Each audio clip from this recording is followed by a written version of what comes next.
Hi everybody, I'm sorry I'm running a few minutes late. I just got back from the gym and I thought I had enough time to take a shower before this Facebook Live, and I cut it a little close. So thank you for being patient with me. And I know that you're probably thinking like, she goes to the gym, she sells an at-home online program, and that's true. I do work out at home a lot, but I also work from home, and there are times where I just need to be in a different place besides from my home. I need to get out of my house. I need to see people, and I like to go to the gym because it takes me out of distraction, I guess. I'm not worried about the dishes, or I'm not listening to my kids, yell and scream. I'm there 100% to exercise and to get it done and to take care of my body, and then to come home and enjoy my home for other things. So, hi Anna, nice to see you. I'm so happy that you guys are all here. Thank you all for coming. The next couple of Facebook Lives are going to go a little different. Still going to do a Q&A, but before we do the Q&A, I want to teach a little bit more on these Facebook Lives. So today I have a topic, and the topic is stress, and how stress interacts with autoimmune disease, and how that affects our ability to exercise, and how that causes exercise intolerance. And just a side note, I'm not going to be necessarily only talking about the stress that we have in our daily lives. There's other kinds of stress too, so I'm going to break all this stuff down for you.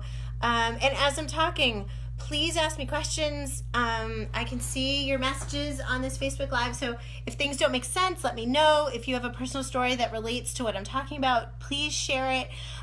For those of you who are members, share your Autoimmune Strong experiences with those who are not members, so that they can hear all about the amazing transformations that we have within this program, because they're absolutely amazing. And hi Sina, so nice to see you. Oh, I love all these happy faces. This is so great. Okay, we don't have a lot of time, and I got a lot of information to cover, so let's get started. As I go along, ask me questions. If they're related to what I'm talking about, I will answer them. If they aren't directly related to what I'm talking about, I will answer them towards the end. We'll do a specific Q&A at the end if there are enough questions for that. So, I wanted to talk about stress and autoimmune disease and exercise, because I think it's really impossible to understand how to manage your fitness routine or your exercise program, or even the amount of movement you can do within your daily life. I think it's hard to manage that without understanding what exercise intolerance is and why it happens. You know what? I'm going to close this door. Let's close this door. So first, exercise intolerance, I'm going to define it for you. Have you guys heard of this term before?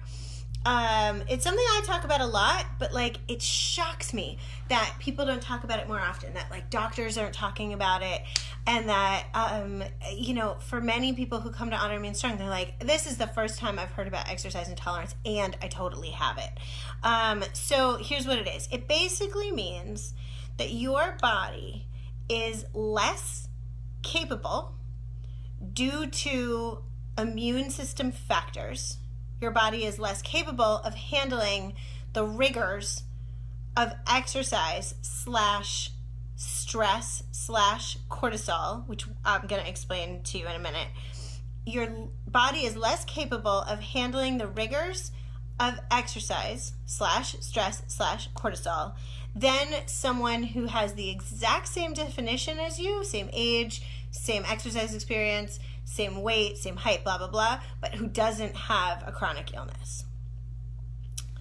So basically it just means you have a lower tolerance for exercise, right, than someone who is not under chronic illness or under duress.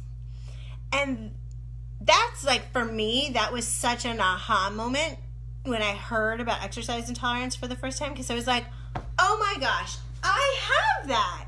That is exactly what was wrong with me. And I really didn't understand why I would go to the gym and exercise the way that I used to exercise. And, you know, because I was a long distance runner, I would go to spin classes for hours. I was an athlete. And then once I got sick, I couldn't push myself to those limits anymore. And I kept thinking that I was mad at myself. I was angry. I was like, "Why, Andrea, just like stop being lazy, get it together, get to the gym and make it happen." And I couldn't, like, I would do that for a week and then I would end up in bed and I would get the flu or I would get a severe cold and I would just like pass it off and say, you know, it's just a cold. It's just a flu. Once I learned about exercise intolerance, I realized that my body wasn't capable of doing the exercise that I used to do because I have multiple autoimmune disorders. And 2 is that when I would push myself too hard or past my body's capacity for exercise, then I would get what's called an exercise-induced symptom flare-up. And that is the cold or the flu. And basically what it means is like your body is so overtaxed by this excess stress on it that you're putting on it because of exercise that it freaks out and it shuts down. It's like, I cannot take this anymore. I'm going to bed. And so that's what would happen to me is I would, end up in bed or on the couch for like long periods. It would take 2 to 3 weeks to fully recover from these exercise-induced symptom flare-ups. And then, because I didn't know about this cycle of exercise intolerance to exercise-induced symptom flare-ups, I'd be like, okay, I'm finally healthy. I'm going to go, now that I'm healthy, I'm going to go back to the gym and I'm going to get back on that training schedule. And it would happen all over again. And the funny thing about exercise intolerance and exercise-induced symptom flare-ups is it's not like you leave the gym or you finish whatever exercise you're doing and all of a sudden you feel sick. It doesn't work like that. So it's hard to connect the dots. It doesn't work like that. Oh, Anna, I'm so glad you think this is helpful. This is why I wanted to start doing more like informative Facebook Lives, because I want you guys to know this information. I didn't know it. I wish I did, and so I want to pass it on to you. So it's hard to connect the dots that your exercise was causing the exercise-induced symptom flare-ups, because like I wouldn't get that flu until like 2 to 3 weeks after, or maybe like 1 or 2 weeks after a exercise-induced symptom, after I would go through my like harder exercise. And so I would just, like, as I said, I would just chalk it up to the flu, or I'd chalk it up to like something random. I wouldn't associate it with the fact that I was doing exercise. Now, this was me at that time, and I was still kind of coming off of being like a super athlete. This can happen when, we all have different levels of exercise intolerance. We all have different levels of it. So for me, I was still able to handle like a fair amount of exercise. I would go to like an entire spin class. For you, your exercise intolerance might be a whole lot less. It could just be a trip to the supermarket. That's too much for your body to handle, and it could send you into an exercise-induced symptom flare-ups. I would often, after I went through this, like, I'm going to hit the gym and I'm going to hit it hard. Once I realized I couldn't do that anymore, I would back off. And I would still get sick, because what I consider to be backing off still wasn't enough. I needed to back off even more. And because I didn't listen to my body, I wouldn't back off enough because my ego would get in the way, and I'd be like, oh my God, I'm doing nothing. And, you know, because I was an athlete and I held myself to specific standards, like I would tell myself, like, you have to be able to do more. You have to be able to do more.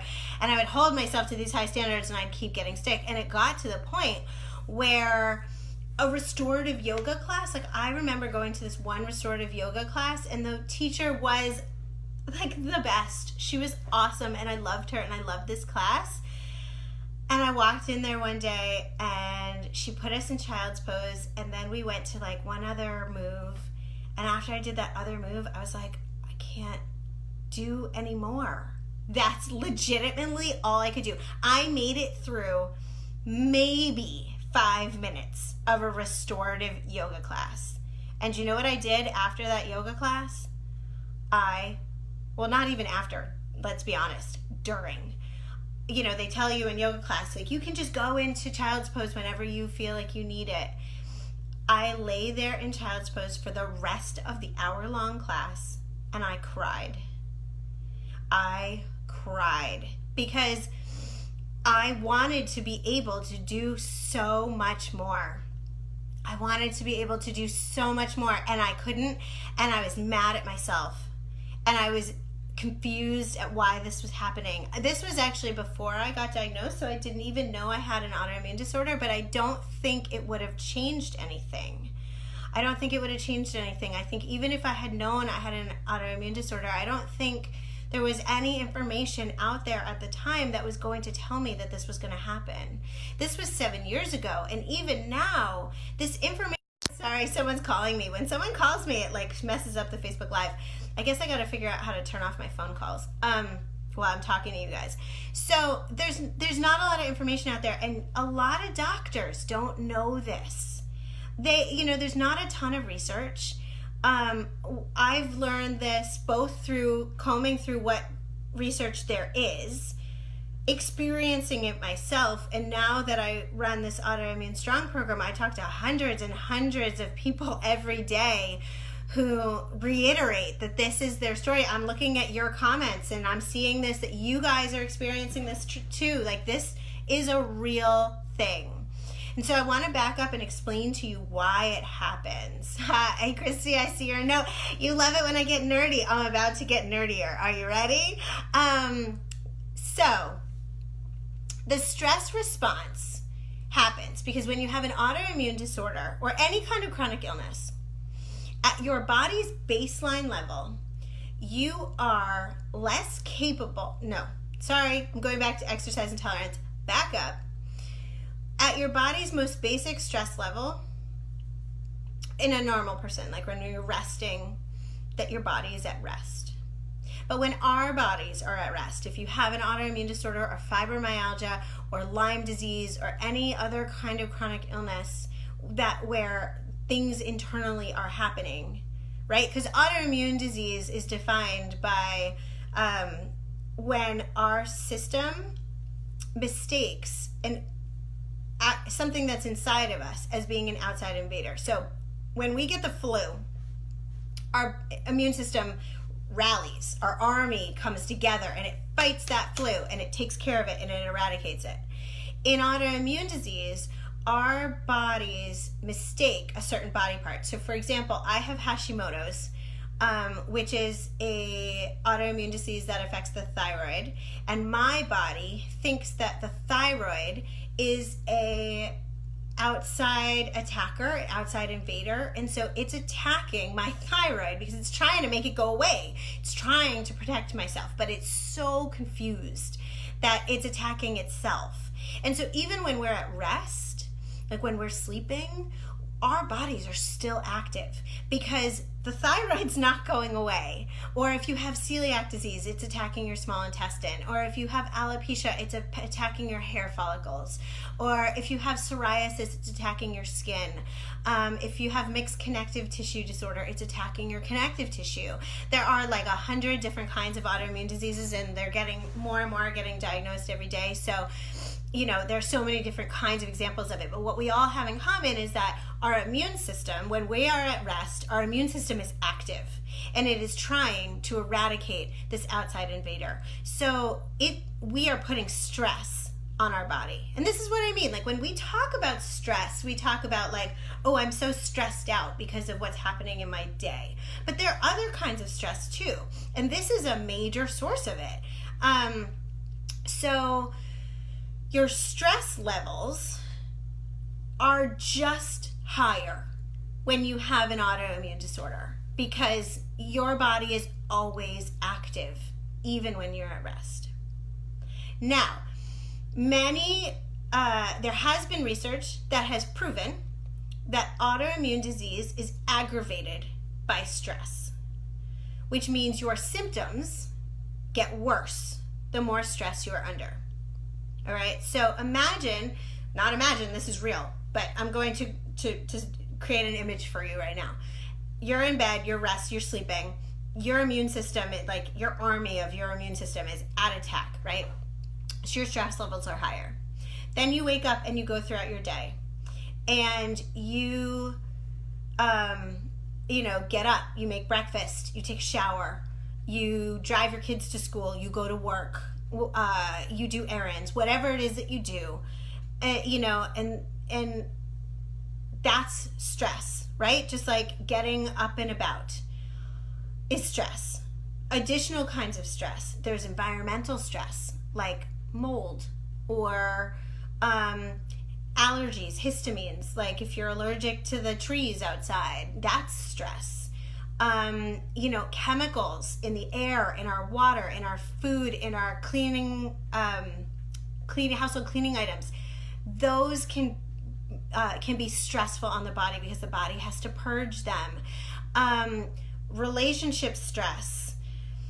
We have parents and husbands and wives and mothers and daughters and sons and pets and friends and people in the community that maybe aren't so friendly. And there's a million kinds of relationship stress. Then there's work stress, right? Then there's physical stress, like if you get the flu or if you have poor posture and you have underactive, weak muscles that then make you slump or, have poor posture, which then puts more pressure on your joints, on your knees, on your shoulders, on your hips, on your back. That's also stress, right? There's so many different kinds of stress. These are just some examples. Like there's so many more, and I'm sure each of you have different stressors at different times. Like sometimes we don't have relationship stresses and sometimes we do. Sometimes your kids are going off to college and that's a stressor. Who knows? Like there's a million different kinds. So the first thing that you want to look at is like all the different kinds of stress in your life. And if there's anything you can do to manage some of that stress or eradicate it, that's the first step in controlling autoimmune disease. Or at least you can't put your autoimmune disease in remission necessarily from all this stress, but what you can do is you can lower your exercise or your symptom flare-ups. They'll happen less often, they'll happen less frequently, they'll be less intense by managing the stress you have in your body. Now, we're here to talk about exercise. So let's talk about exercise. Exercise is stress on the body. Like that's actually the definition of exercise, is that by putting stress on the body, we can create change. So by lifting something heavy with the proper posture, our muscles can adapt to that movement and get stronger. If we want to get faster, we practice our sprinting. If we want to, become a better swimmer, what do? You swim. And by putting that stress from the exercise onto our bodies adapt. And that's what exercise is, right? So the point is, we've already established that we have a higher basic level of stress simply because we have autoimmune disease / chronic illness. Then you add the stress of everyday life, which is simply that's everybody. There is no, if you guys have no stress, I'll be shocked. I've yet to meet a person in the world that has no stress. I have stress. I'm sure you do. So you just have your everyday stress, right? Then You add exercise on top of it, and that can be enough to send your system flying, right? Like totally flying, because your body is already managing all the stress it can manage, and it cannot manage anymore. So that's where the exercise intolerance comes from. And then the exercise symptom flare-ups happen when you go past your limits of how much stress on the body you can handle. So the goal is, when you're thinking about exercise, because let me tell you, I'm not telling you not to exercise. No. Exercise has actually been medically proven to reduce the symptoms of autoimmune disease.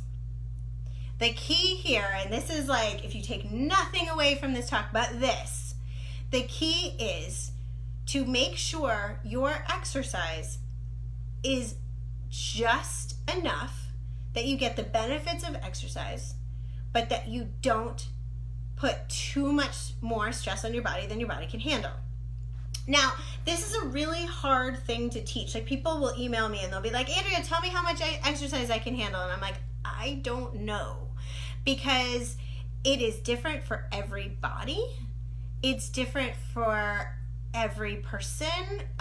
It's also different for the same person at different times of their life, depending on how much stress they're already under. Like, if you're dealing with a death in the family, you know, that's not an all the time thing. That's a sometimes thing. Like, your exercise intolerance is going to be super less, because your stress levels are going to be super more. So it changes how much you can handle. And so the first step is to really get in tune with your body and how much stress you're under. Like, what's your baseline stress, right? And if you're someone who hasn't exercised for a long time, like, just a little bit of exercise is going to be all you can handle. So what I suggest for people is that you start with just a teeny tiny little bit. And for those of you who are like past exercisers or over exercisers, like I am, like, this is going to be your hardest thing, is starting with just a little bit. Like, I don't know if you guys have been following the saga of my semi-broken foot. I went back to doing like a little bit of cardio today just to see how much my foot could handle, and I did 3 minutes. Like, as someone who can run 7-8 miles, 3 minutes feels like, oh my God, that's all I did. But I walked out of it feeling like my ankle is okay, which is good, and that my exercise intolerance hasn't flared up. Like, I feel okay. Now, I'm going to pay attention to this, because just because I made it through today without a problem does not mean a problem's not going to happen. So I'm going to stay at that 3 minute mark for a couple of weeks, or like a week or two, and I'm going to see if I can handle that over the course of a couple weeks. If it looks like that's okay and that I don't have a flare up, then I'm going to increase a little bit, and then I'm going to stay there for a little bit, make sure I can handle it, and then I'm going to increase a little more. This is not fast fitness, people. This is not like 6 packs in 6 weeks. There are no short-term fixes for this. You know, I don't think there are short-term fixes for anything, because that's when you bunk. When you throw yourself into exercise so much that,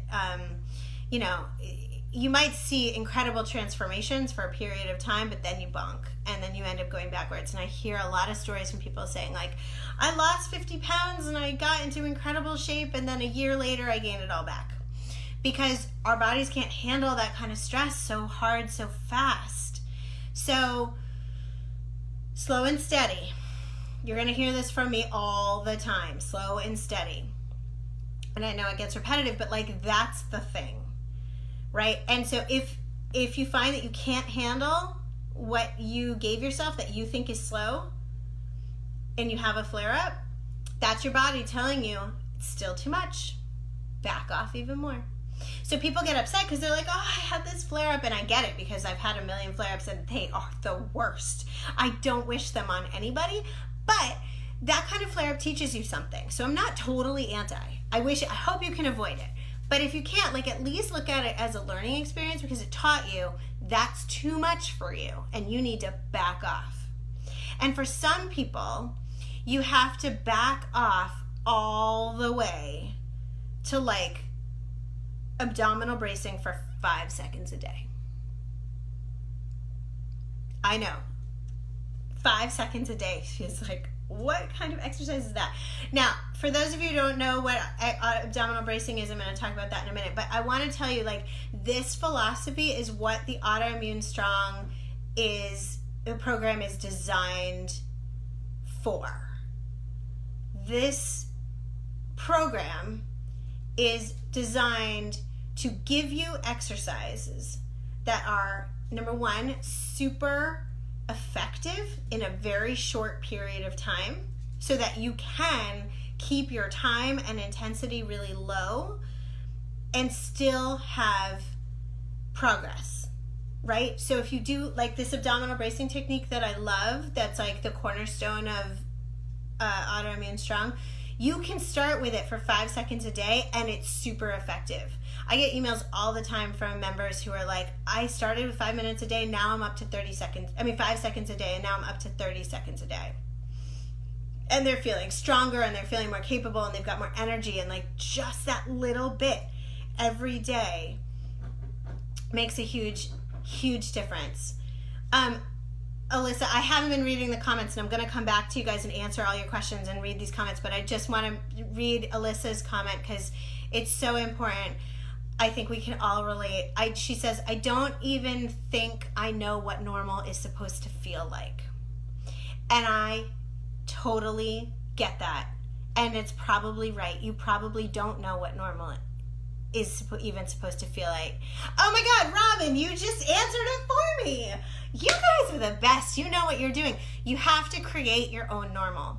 And so that's why this process is like so important, that you go slow and you play around with it and you start. I like to keep a journal. In fact, I'm creating a special journal just for Autoimmune Strong members, so stay tuned because I want you guys to be able to track this stuff, because awareness is everything.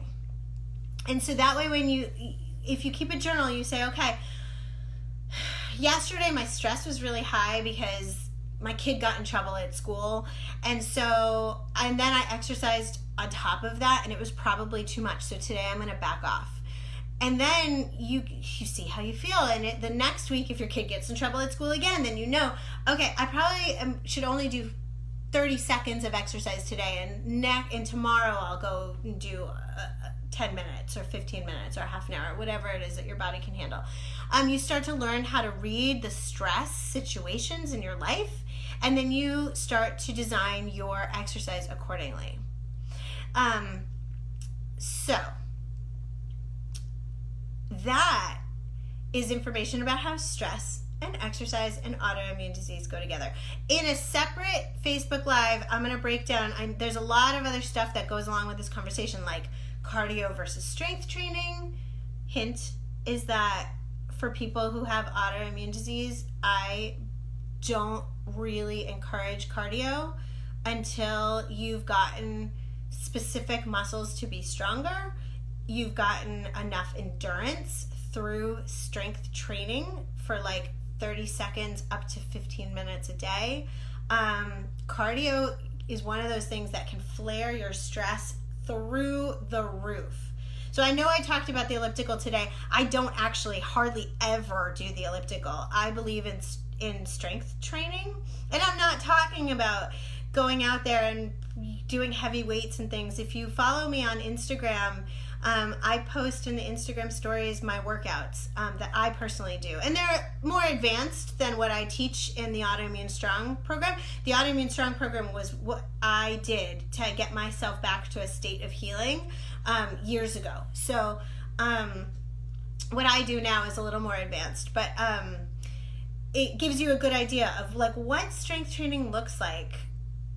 I'm not talking about bodybuilders. I'm not talking about like squatting 300 pounds. I'm talking about movement that is targeted to a specific muscle to help that muscle, like, you know, the glutes. We sit a lot. Okay, this is a good example. Sina is saying, my neck and shoulders hurt all the time, and it's so painful.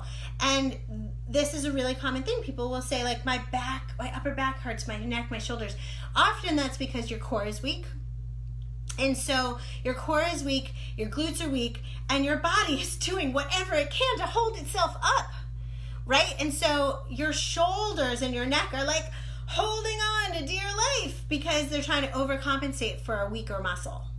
So if we get your core stronger, we get your butt muscles stronger, and we can reduce some of the tension that's up here in your neck and your shoulders and your back. That's the purpose of Autoimmune Strong, is that these exercises are designed to help you start to reorganize your body. If you remember earlier in this conversation, I talked about different stressors, and the different one of the stressors I talked about was poor posture.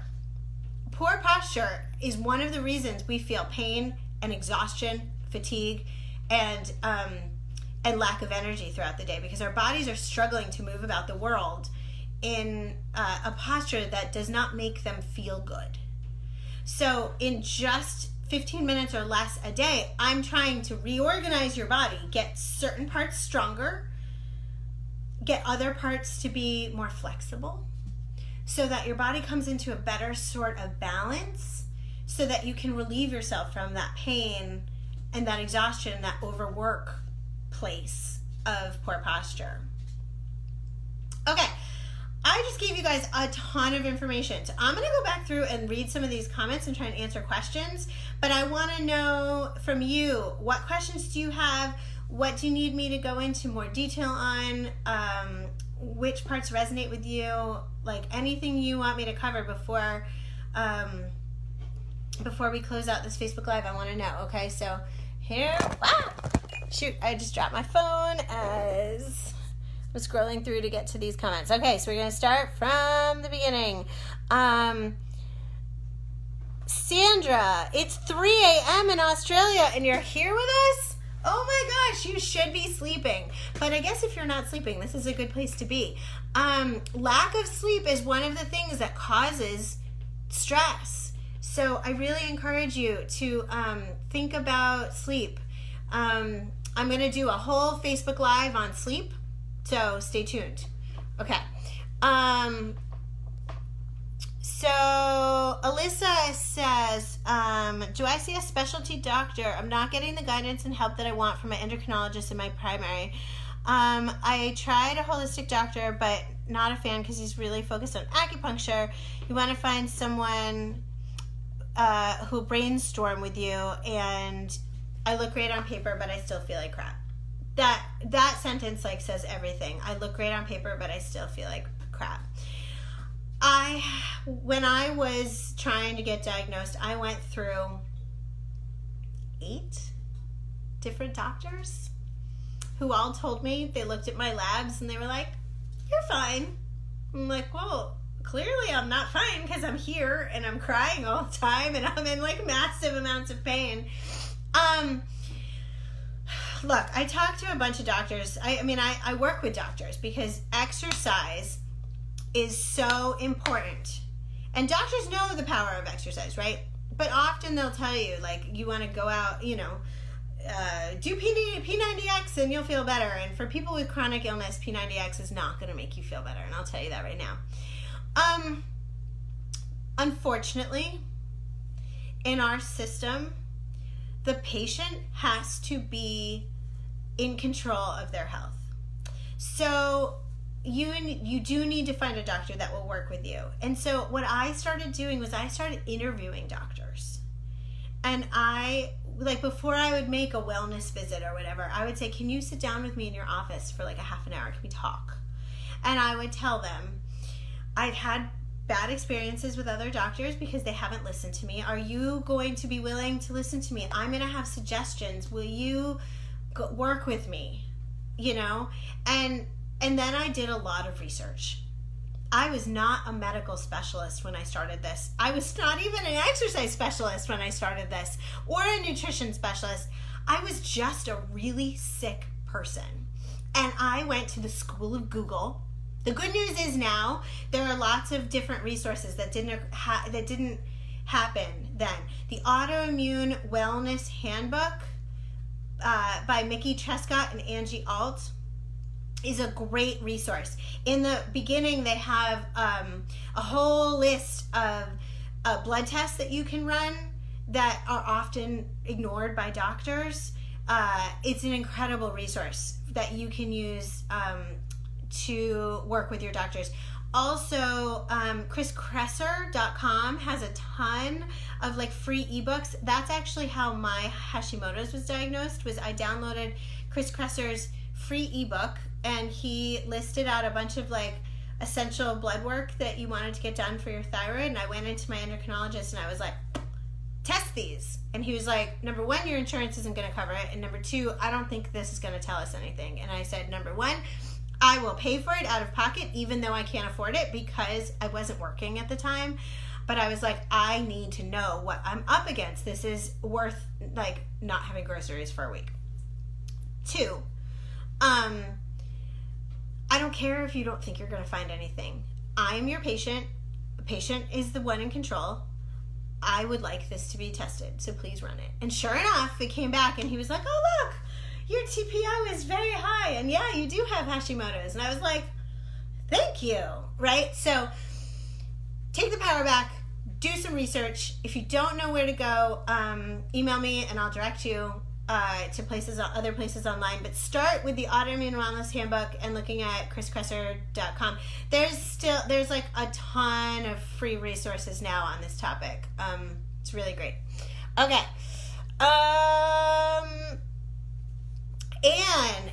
Anne. Hi. Anne says, so many experts recommend yoga, but what if yoga makes you feel stressed out because you don't enjoy it? Then that's not beneficial either. Okay. Full disclosure, I'm a yoga fanatic. I love yoga. Okay? I want you to remember that when I'm about to say what I'm going to say. Yoga is not my favorite for healing. It's not. First off, when you go to a yoga class, you are doing things at the teacher's pace. And if you have exercise intolerance, that pace is probably too fast for you, even if it's a slow restorative yoga. And you have to do the duration that they suggest. Most yoga teachers don't love it if you get up and leave in the middle of class, because then it like disrupts the class. I know there's a yoga class I go to that like the teacher really gets upset if you leave, and so I often don't go because my body can handle less, and so I don't want to get pressured into staying longer and going past that exercise intolerance window that I have, right? I don't like to push it. So that's number one with yoga. Number two is that yoga is really good for stretching, but it's not the best for strengthening unless you're someone who is already pretty strong. If you're doing the poses, you've got some pretty poor postural, weak muscles, tight muscles, you're just going to be doing those yoga poses with your poor posture. So unless you're like working one-on-one with a yoga specialist who's going to say like, oh, you shouldn't do that, you should modify it like this, or you should, fix this, you're probably just going to be repeating the patterns. And so it's not going to end up making you feel like that much better. Now, some people thrive in yoga classes and that works for them. And if it works for you, that's awesome. But for a lot of people, I know that they feel like yoga should work for them and it doesn't. And then they feel all sorts of guilty because it doesn't work for them. And like, they don't know why. And they feel like they're broken. And if that's you, I told you the story about crying in my yoga class. Like, if yoga is not for you, don't worry about it. In Autoimmune Strong, I teach you, because I do think that there's a bunch of yoga that is useful. So I teach you certain yoga poses that I think are really important, and I break it down how to make sure you do it with proper posture. And then I combine it with strength training exercises that help you build up the strength you need in order to do these postures in proper posture, if that makes any sense. Okay, let's keep going. Let's see. Jennifer Smith, hi. I know so many of you. I'm so glad you guys are here. I love all the Autoimmune Strong members who are here. This is like just making my whole day. Okay, so Jennifer is saying, she's someone who didn't exercise before. Just going to the store is enough to throw her into a flare mode. And like, this is very common. And even though you don't think of going to the grocery store as exercise, and it's not, I'm going to talk about that in a minute. But it is enough to produce enough stress on your body to throw you into exercise intolerance, therefore exercise-induced symptom flare-ups.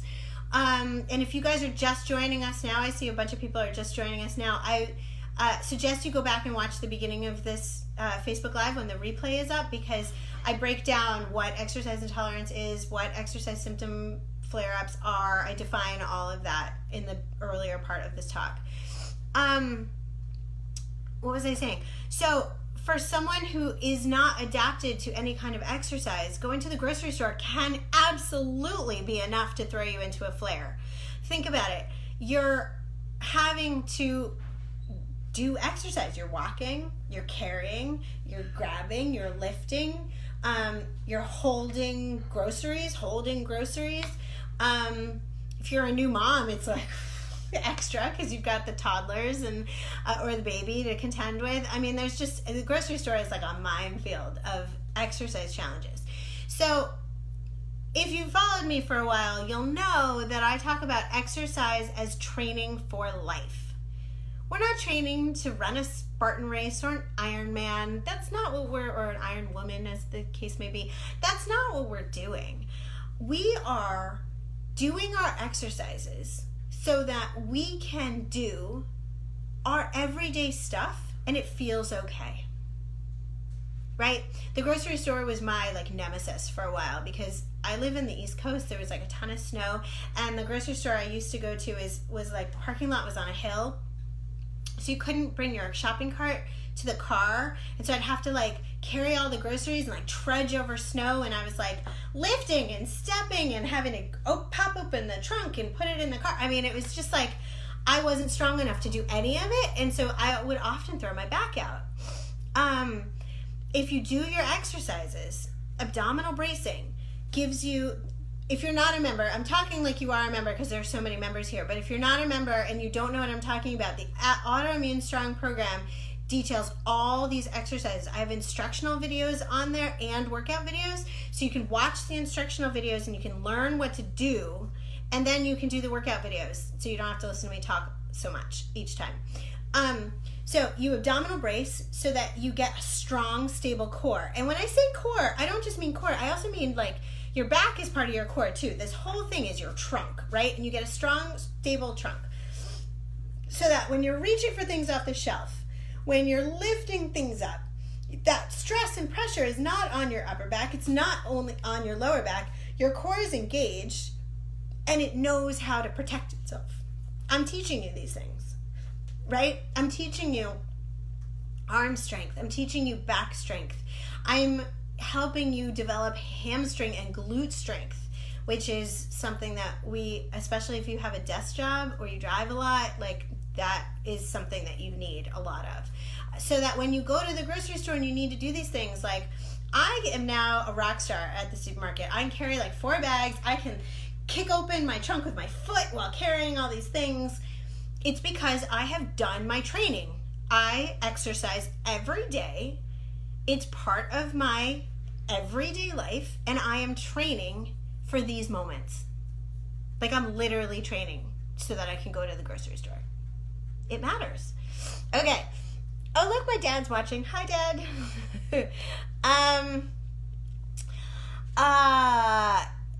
Fiona's asking, is Hashimoto's the same as underactive thyroid? They're not exactly the same, but they're both thyroid disorders.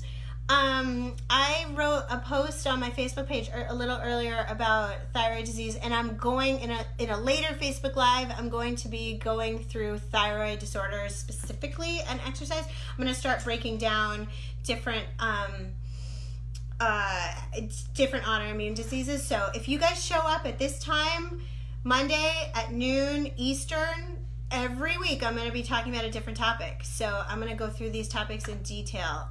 So stay tuned. I always post what I'm going to talk about beforehand, and Facebook will always post the replay, so you'll always be able to, if you can't make it live, you can always come back and watch it later.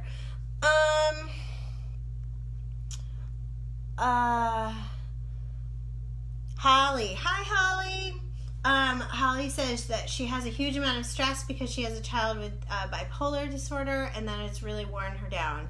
And yeah, I mean, if you have a parent to care for, a sick child, or a child with autoimmune disease, or, you know, a toxic relationship, or, I mean, there's a million kinds of different types of emotional stress that can happen in our life if you have some kind of childhood trauma yourself, or adult trauma. Like, those things are real, and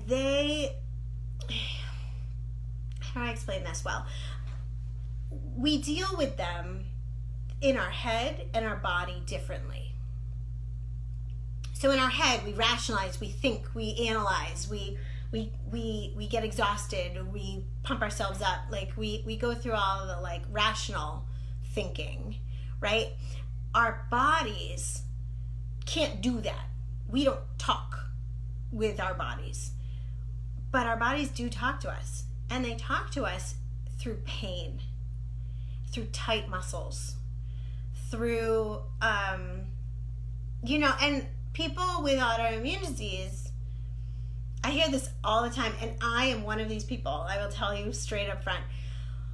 It's so easy to just be like, oh, you know what? I don't have time to deal with the fact that my body's in pain. I don't have time to deal with the fact that I'm like absolutely flat out exhausted. So we just sort of like push right on past it. And that is not healthy for us, because our body is telling us that there's something wrong and that we need to address it. That's what pain is. That's what exhaustion is. That's what stress overload is. It's telling us, like, you are at your maximum and you can't handle more. And if we don't listen to it, we will get sick. We will have a flare-up. So I hear from people a lot when they foam roll. If you don't know what foam rolling is, that's another thing I teach in Autoimmune Strong. And oh my gosh, it is so super effective. It's a way of releasing tension in your fascia, which is a connective tissue that wraps around your muscles and makes your muscles work more smoothly and allows you to feel a lot less pain, even though foam rolling is not super enjoyable when you first get started. But I teach you all about it in video 2 in Autoimmune Strong, so if you're curious, check it out. Foam rolling can be incredibly emotional for people who are holding that kind of like emotional stress in your body. Holly, I know you've been with me for like a really long time. I don't know if you've experienced that kind of emotional release from foam rolling, but I've gotten a lot of emails from people who say, like, I remember teaching foam rolling at a conference once, and this woman came up to me and she was like, I haven't stopped crying all day, and I'm not sad about anything. Like, why am I crying? And I kept saying to her, like, there's something that your body's holding, and, and you released it today, and you're like experiencing and working through that pain. But we tend to want it to just go away. Like, why am I crying? I just want it to stop. So I do encourage you, if you are feeling that emotional release, like, give into it for a little bit and let it out so that it doesn't come back. And really look at perhaps why it is. I often find that people are resistant to do strength training or to do foam rolling in areas where they've had some sort of trauma, like if they've had a surgery or they've had a broken bone or something. Like, their bodies don't tend to like to jostle up all those pain memories. So that's something to note as well. Okay, we're running out of time, so I'm not going to get to all of these questions, but I will try and answer them on the Facebook page later. Lupe, hi. Lupe says, I just started this program yesterday. Welcome. I'm so thrilled you're here. She hikes 3 times a week, and she thought she would rock this program, but she is so sore and she can't believe it, and she can't wait to get home and do it again. So yeah, because hiking, like, it's endurance and it's cardio, and it does strengthen some muscles, but it's not targeted strengthening. And again, it's like repeating the same postural problems. Like if you've got weak hamstrings, hiking is not going to strengthen those hamstrings. You need targeted, specific exercises to target those weak muscles and get them stronger. And so yeah, this program is probably going to be tough for you in the beginning, and that's good. So don't be shy about it. Like, and no egos here. Like, check your ego at the door. Don't feel bad about yourself if this stuff is hard. It's a good thing if it's hard. It means you're working what you need to be working. So I say bravo. Keep it going. The key to success is showing up, doing a little something every day, and not doing too much, and not giving up when things get tough. You can take a break. You can take a rest day, but don't make your rest day too long. Like, come back to it. Even if you're just doing a minute or 2 minutes, come back to it every day. Slow and steady wins the race. Oh my gosh, there's so many comments. Okay. Annette is asking, how do you tell if a flare-up is caused by exercise or some other stressor? That's a really good question. So that's one of the reasons I'm writing this journal, is I'm going to help you start tracking what stressors you have in your life going on, what exercises you're doing, and when the flare-ups happen, so you can kind of start looking and listening to your body. It's not an exact science. There's no way of 100% knowing. But if you start looking at patterns, you'll start to see. I know that's really vague advice, but it's like the best advice I can give you. So if you're really stuck on it, email me and we can talk about like the specifics of your life, and I can help you sort through that. Oh my gosh, you guys are the best. There's so many comments. Robin is saying yoga exercises can strengthen core, and she found that a lot of the PT exercises that she was doing were also yoga poses. Yes, I agree with that. Yoga can strengthen the core if your core is ready. You might be at a stronger place, Robin, than some other people. I know that when I started doing yoga again after I got sick, my core was not getting strong from yoga because I did not know how to engage my core muscles. I had no idea. So everybody's different. Like if you feel like yoga's working for you and you're getting a strong core, like, oh my gosh, that's amazing. And as I said before, I prefaced it by saying, I love yoga, and I do, well, before I hurt my ankle, I was doing a yoga class, outside my home once a week. And I love it. I think it's a great complement to a healthy lifestyle. But if you are a person who is in a constant state of flare or a constant state of pain or exhaustion, and you really need healing, yoga is probably not what you need at that moment in time. I wasn't able to bring yoga as a habit back into my life until I got a bunch of other things under control. So again, like, that can be a long-term goal for you, is I want to be able to go to a yoga class and rock it. And that's great. Like, we'll get you there. The Autoimmune Strong program will 100% get you there. But you may not be ready for it just yet. And if it works for you, great. Like, this is very individual, and it is not one size fits all. It's just, unfortunately, the way it is. So, yeah. Okay, let's keep going. Jennifer, my favorite question is, how do we join your online program? That's a great question. So you can either Google Autoimmune Strong, or you can go to www.getautoimmunestrong.com, www.getautoimmunestrong.com, or when this Facebook Live is over, I'm going to post a link in the comments, so you can click on that link. That's how you join. And there's a free workshop that gives you a ton of information about like exercise philosophy when it comes to autoimmune disease. And then the exercise program is not free, but it's there's a 7-day trial of it for no charge. So you get to see the whole thing for 7 days, watch the videos, read the ebooks, check it out, make sure it's the right fit for you, and it's $19.99 a month, which I don't think is that bad. And there's a ton of content. Right now there's 3 levels in there. Level 4 was just added for those of you who are members and have been a member for a long time. Level 4 is there now. I haven't announced it yet because level 5 and 6 are coming too, and I wanted to announce them all together because the first level, or the first program, is called Get Moving. The goal of it is to just get your body waking up, start to wake up those muscles that are underused, start to get your body acclimated to proper, healthy, nutritious movement. And then level 2, which is going to be including 4, 5, and 6, that is going to be called Get Stronger. Because once we get your body moving, we get you used to it, then we're going to get you strong.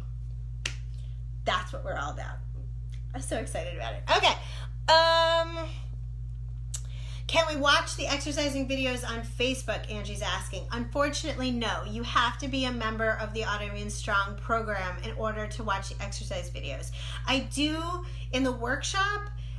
If you go to the website and you enter in your email address in that pop-up, you'll get access to a workshop, free workshop. I do teach abdominal bracing in that workshop, so you get that for free. But otherwise, unfortunately, you do have to join the program to get the exercises. And I do that on purpose because my members get a lot of support from me. You get access to the private Facebook page.